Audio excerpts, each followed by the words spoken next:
Un tassello importante per ricostruire le dinamiche, per raccogliere elementi utili per risalire alla banda saranno le registrazioni raccolte dalle telecamere di videosorveglianza, una vicenda su cui indagano i carabinieri accorsi immediatamente nella villa di Filippi. Fortunatamente ci sono delle telecamere nascoste, una moltitudine di telecamere nascoste che possono darci effettivamente degli spunti interessanti. Ad assistere da subito l'imprenditore Filippi, l'avvocato Cesare Dalmaso. È stata una rapina grave, violenta,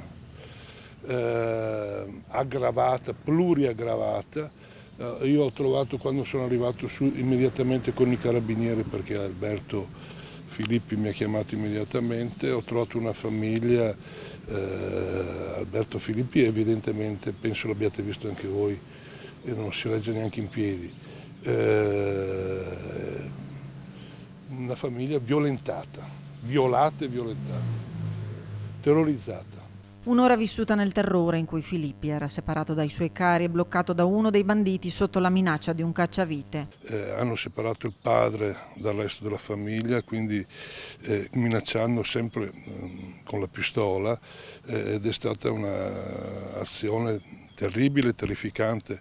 Non è durata un attimo, è durata un'ora di arancia meccanica, un'ora terrificante. All'imprenditore ed ex senatore arriva tutta la solidarietà anche dal mondo della politica. Il vicepresidente del Consiglio regionale Francesco Rucco ha espresso in una nota tutta la sua vicinanza alla famiglia, ribadendo l'impegno del governo sul fronte della sicurezza e sottolineando che il decreto sicurezza va rafforzato e accompagnato da un impegno ancora più deciso per garantire la certezza della pena.